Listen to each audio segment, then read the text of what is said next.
जय हिंद। मैं ठाकुर अमित राठौर। आप देख रहे हैं सतर्क भारत का सबसे चर्चित शो जनता की आवाज़। आज हमारे साथ अतिथि के रूप में अवतार सिंह बिष्ट जी, आप समाज सेवी हैं और उत्तराखंड राज्य की स्थापना में आपका अहम रोल रहा। पूरी जानेंगे कि कैसे इन्होंने उत्तराखंड की लड़ाई लड़ी। उत्तराखंड, आज हम उत्तराखंड में बैठे हैं, इन लोगों का बहुत महत्वपूर्ण योगदान रहा, क्योंकि ये शुरू से उत्तराखंड की मांग के लिए उस लड़ाई लड़ते रहे। और कब उत्तराखंड की स्थापना की घोषणा हुई और कैसे इन लोगों ने लड़ाई लड़ी, सबकी पूरी जानकारी लेंगे। और एक विशेष शो मैं, जितने हमारे पहाड़ के युवा साथी हैं, जितने युवा बहनें हैं हमारी, सबसे मैं एक अपील करूंगा, इस शो को जरूर देखिएगा। एक हमारा महत्वपूर्ण शो आ रहा है पलायन पे। पहाड़ से जो पलायन 22 वर्ष पूर्ण हो जाएंगे, 9 तारीख को, 9 नवंबर को 22 वर्ष पूर्ण हो जाएंगे। और अभी भी पलायन का जो दर्द लोग झेल रहे हैं, पलायन पहले से बढ़ा है। उस पर एक विशेष एपिसोड पहाड़, पलायन और दर्द लेके सतर्क भारत आ रहा है। 365 दिन जीरो ग्राउंड से रिपोर्टिंग होगी।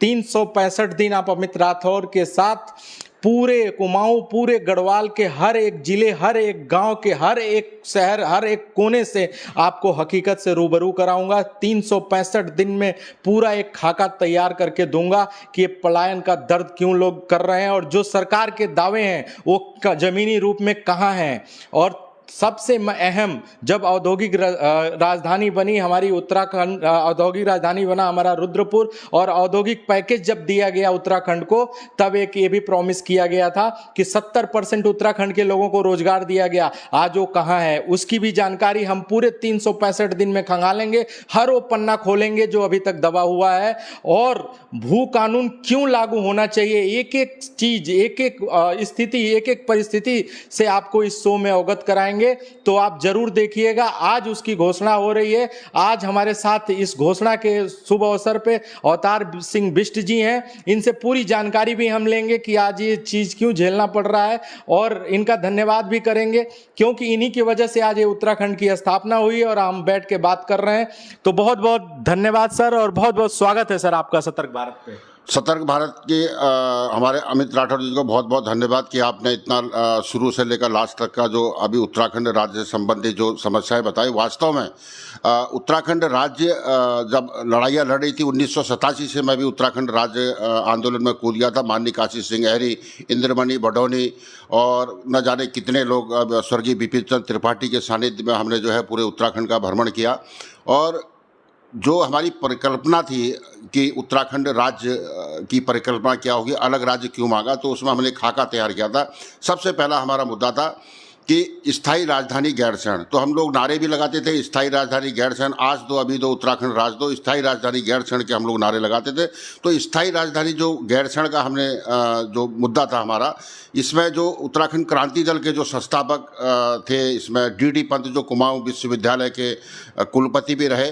वैसे तो उनको अमेरिका से और विदेशों से भी बड़ी तगड़ी ऑफर आई थी उनको कि हमारे वहाँ आके आप वो करें, लेकिन उन्होंने जो पहाड़ का दर्द था उनका तो वो समेटे हुए था, तो उन्होंने उत्तराखंड क्रांति दल की उस टाइम स्थापना करी। तो हमारा भी सानिध्य उसमें रहा।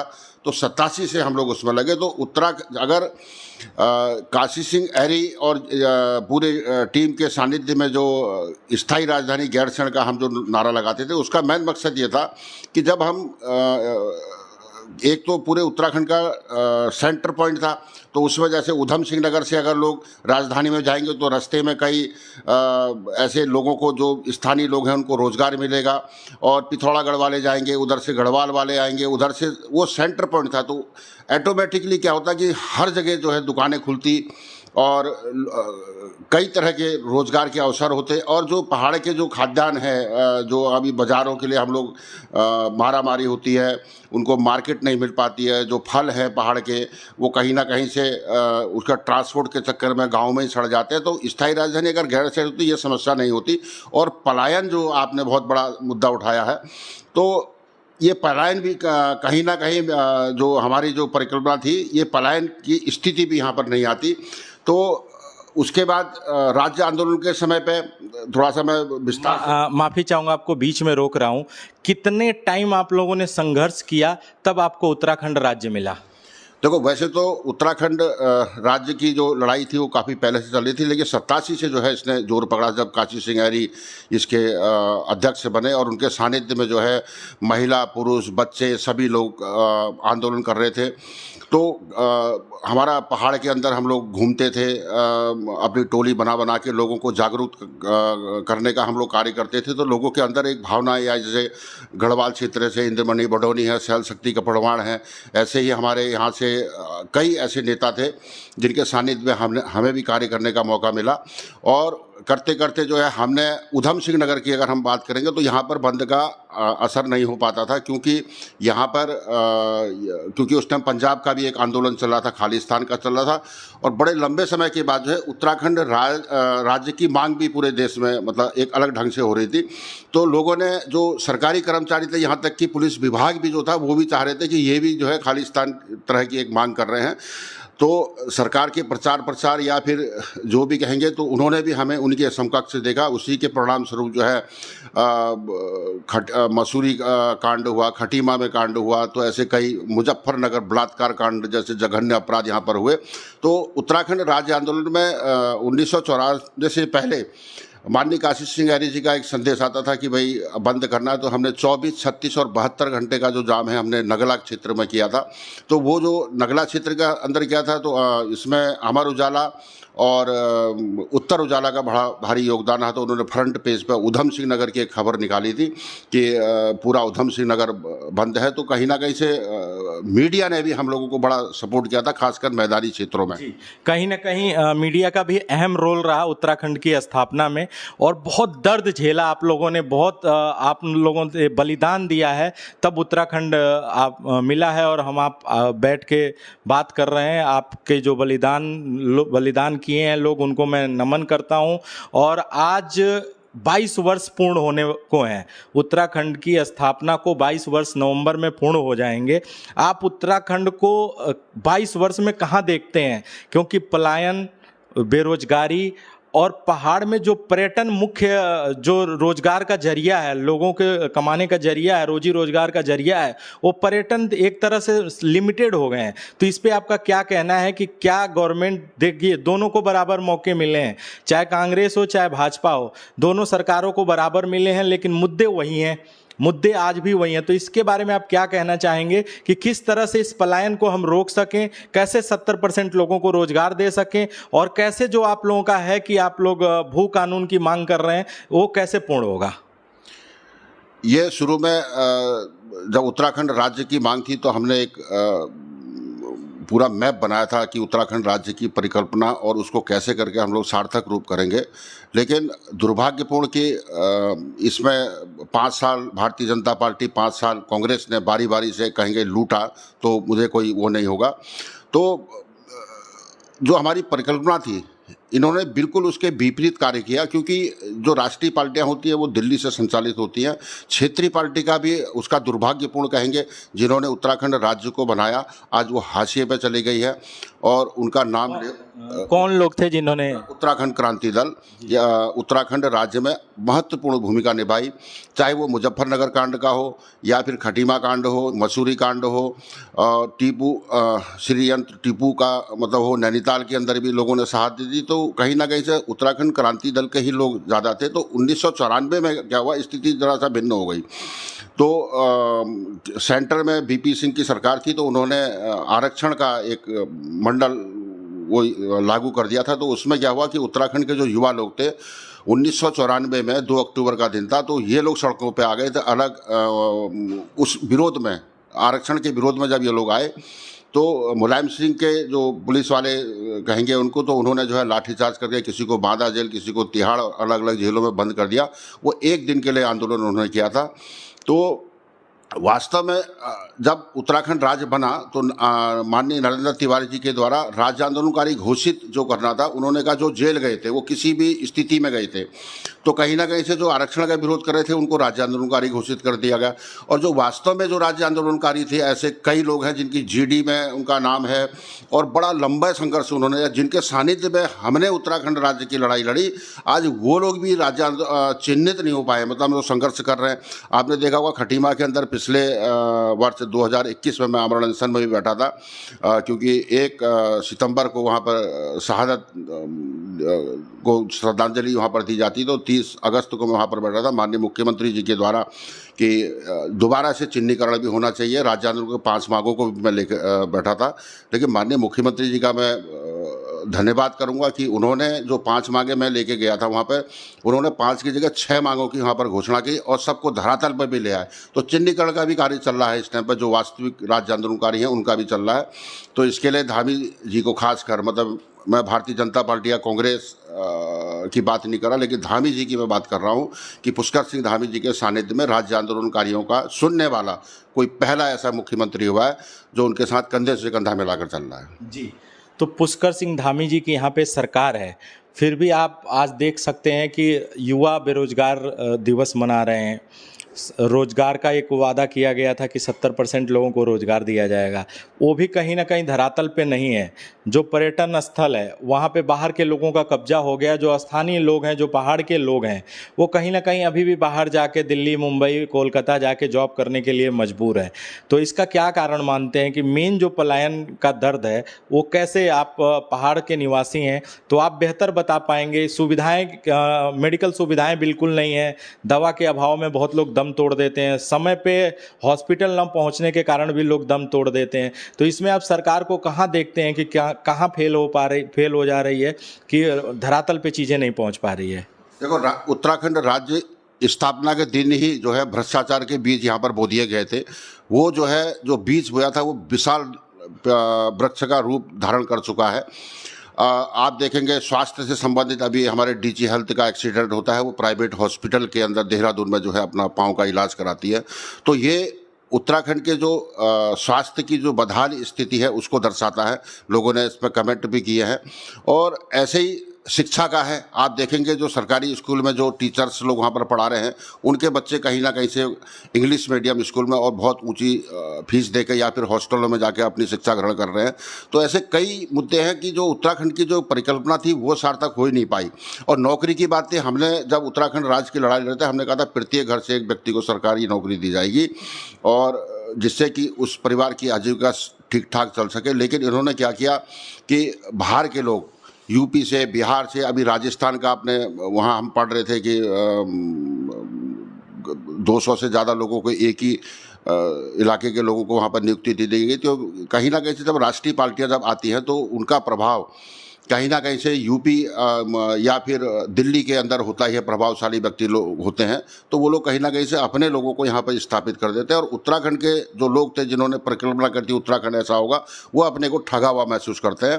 तो माननीय मुख्यमंत्री जी से मैं सतर्क भारत की तरफ से मैं एक संदेश भी देना चाहता हूँ कि आपने जो अभी अल्प समय के अंदर, जैसे अभी ये जो परीक्षा में जो धांधली हुई थी, हाकम सिंह जैसे यहाँ पर नए शतरंज के खिलाड़ी यहाँ पर दिखाई दिए, ऐसे न जाने कितने होंगे। तो अभी जो इन्होंने पकड़ा है, माननीय मुख्यमंत्री जी हम कहना चाहेंगे, ये छोटी छोटी मछलियाँ हैं। तो हमारी पहले से भी मांग रही है कि जो बड़े बड़े मगरचे हैं जिन्होंने इसके बीज बोए थे और जो प्रधान का इलेक्शन में नहीं जीत सकते थे, या फिर जो उत्तराखंड राज्य के विरोधी थे, वो लोग आज बड़े बड़े पदों पर हैं।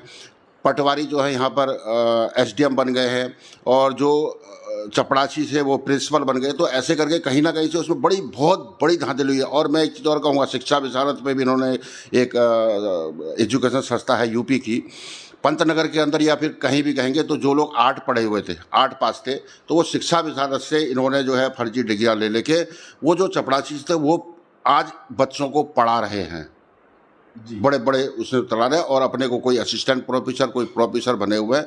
तो ऐसे करके बहुत ज़्यादा भ्रष्टाचार हुआ है। और शिक्षा विभाग के अंदर भी अभी मुख्यमंत्री पुष्कर सिंह धामी के कार्यकाल में हुआ था, हजारों की संख्या में जो है शिक्षक यहाँ पर फर्जी पाए गए। और शिक्षा के मामले में यहाँ पर क्या था कि भाई कांग्रेस के जो कार्यकाल में भी हुआ, वो बीजेपी के कार्यकाल के भ्रष्टाचार के बीच शुरू में वो दिए गए थे।